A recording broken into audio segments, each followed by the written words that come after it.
And good evening to our viewers just joining us over the air. We've been talking about historic news in the city of Detroit, where City Council President Mary Sheffield has been projected the next mayor of Detroit. Yeah, we see her there making her way to the stage, hugging some of her supporters. They've been there throughout the night. Alicia Bergio has been there all evening, talking with some of those supporters and just taking in the sights and sounds, the excitement. This is what a lot of them thought would happen, and of course, they are excited to see the end result is something that they were hoping for. A historic moment for the city. Mary Sheffield becomes the first woman to lead Detroit and the first woman of color, just adding to her list of first. She was the first 26-year-old elected to the city council more than a decade ago, and this is just her latest sort of incredible feat in her career at a relatively young age. An incredible career, to say the least. I'm pretty sure there'll be a movie about her at some point. There have been a lot of firsts, a lot of changes, and the fact that she's been able to win by such a huge number in both this race and also in the primary really speaks volumes to the fact that the city is ready to embrace that change under her leadership. The first time that we're able to say her leadership in terms of that role here in Detroit. It is a big change, but then in many ways, people will see this as consistency. She is not synonymous, but very closely connected to Mayor Duggan. He endorsed her in this race, and a lot of people hope that she will continue the success that the city has seen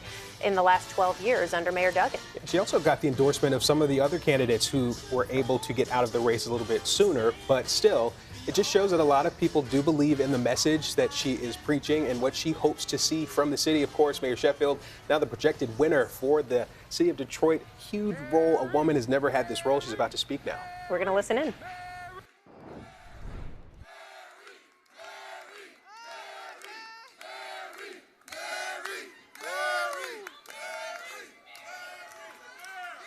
Good evening, Detroit.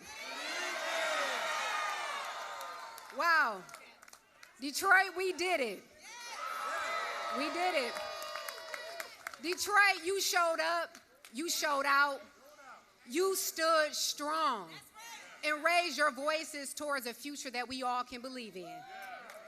And when some said that it couldn't be done, when some said that it was not the time, Detroit, you said, together we can. Together we will. And tonight, together we did. This needs to be moved over some. Tonight, this victory belongs to all of us. Detroit, you have spoken loud and clear from every corner of this city. That's right, thank you. And I am reminded tonight that all things are possible to the one who believes. As I stand here as your mayor-elect,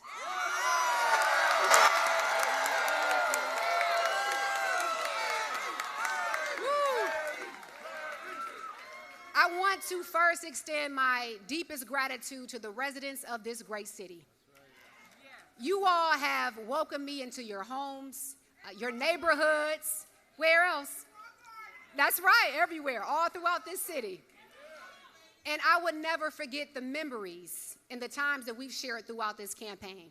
Thank you for your support, your prayers, your trust, and your confidence, and for believing in a vision that we share for this great city. To every Detroiter that is watching tonight, whether you voted for me or not, I am here to listen to you, to fight for you, and to serve you. Because at the end of the day, we all want the same thing.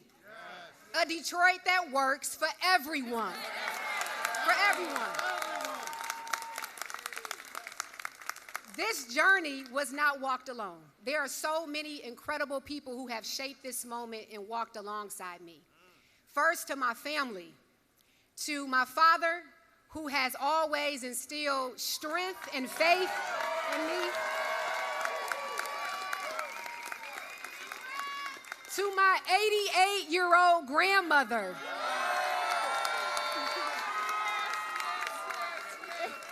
She came out of retirement just to come help me on the campaign. So we thank her for her wisdom and her grace that she has given this campaign. And for my beautiful mother, who is no longer with us, but watches over me and guides my steps daily. And to all of my family that is here today, thank you for grounding me, shaping me, and loving me into this very moment. To the best campaign team on the planet.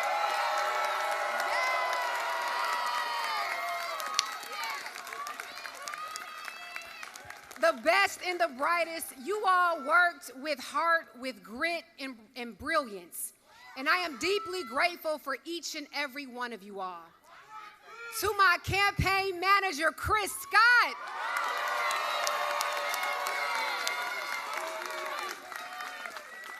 Danielle Elamine. Taylor Harrell. Rayshawn Sanders. David Bowser. And we had the best field game, I'm just saying. Led by John Clark and Chantel Watkins. And I have to thank Molly Goldberg, who helped lead the finance for this campaign. To our campaign chair, Ricardo Solomon. To Dennis Archer, a special advisor who's always been there for me as well. To Greg and Linda Mathis, who are not here today, but they have been here the entire campaign. Let's give it up for Judge Mathis and his wife. To the women chairs of our Women Coalition, Shar Goolsby and Monica Anthony. Sharon Madison, and my brothers, who always keep me lifted. To Ferry Brent, Daryl Woods, and Danny Harandi. There are so many people that I can thank tonight, but I want you all to know that this would not have happened without each and every one of you all. To the tireless volunteers, coalition leaders, union leaders, faith leaders, and every single person who took the time to knock doors, pass out flyers, make phone calls, whispered your prayers of support, and poured your heart into this victory. You carried this campaign forward, and we are forever grateful. This victory belongs to all of us.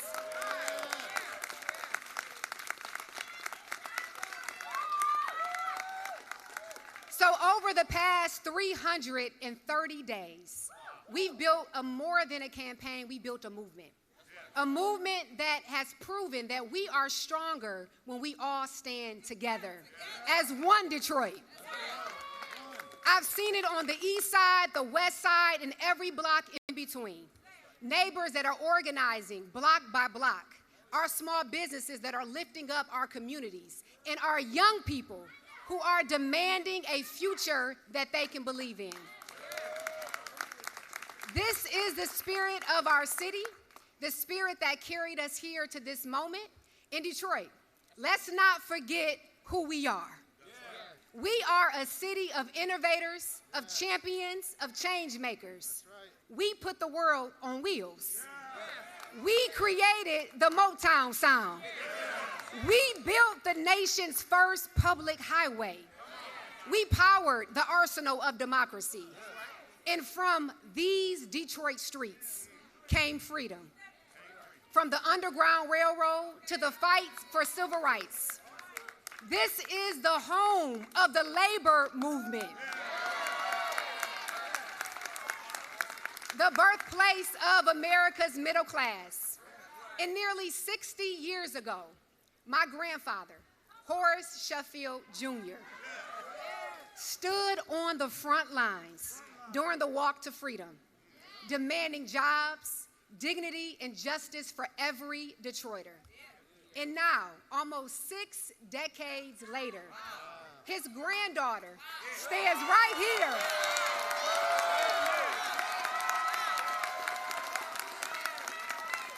Ready, equipped, and prepared to continue that fight for all Detroiters. Detroit, this is the great spirit of our city, a spirit that is alive and well tonight. which is why I know that we will rise higher. And so tonight, our city adds another chapter to its great history. Throughout Detroit's 324-year history, 75 mayors have led this city. Not one has been a woman.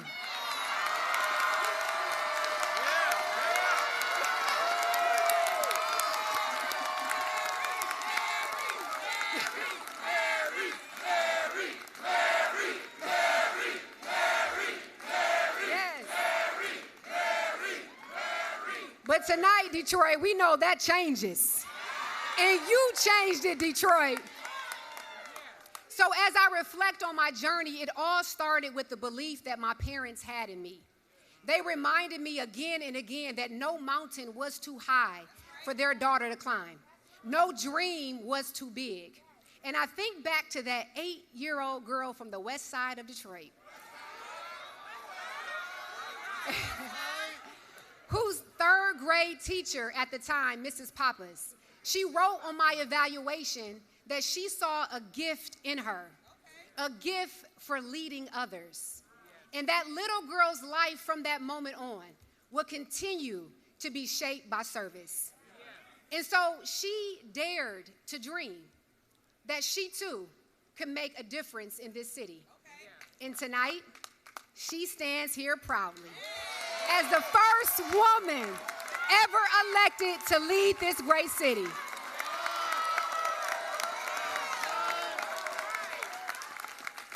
And now I have the awesome responsibility of ensuring that I will not be the last. Will not be the last.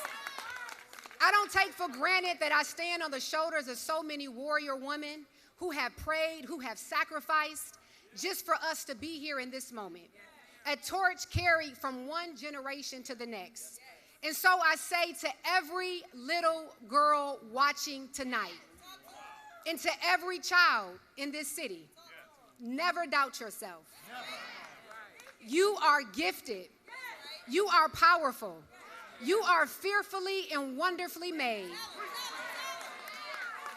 No mountain is too high for you to climb. No dream is too big for you to realize. And if you believe and truly believe, all things are possible. So tonight, Detroit, we step forward together in this next great chapter. And I've heard you loud and clear. Detroit, throughout this campaign, don't forget about the neighborhoods. And I'm going to tell you that we won't. Together, we will invest in every corner of our city. Rebuilding our neighborhoods, investing in our commercial corridors. Every family will feel supported. Every child will have a path to reach their full potential. And every resident will have access to transit that they can count on. We'll work tirelessly to ensure the safety of our communities, block by block. Focusing in on prevention first, strengthening community and police relations, and treating gun violence like the public health crisis that it is. We'll guarantee safe and affordable housing for every Detroiter, increasing access to home repairs, creating opportunities for home ownership, and achieving real property tax reform for our residents. We'll champion our small businesses, giving them access to capital and stability to grow and stay in their homes, and stay rooted here in Detroit. And we'll make Detroit the best place in America to grow and start a business.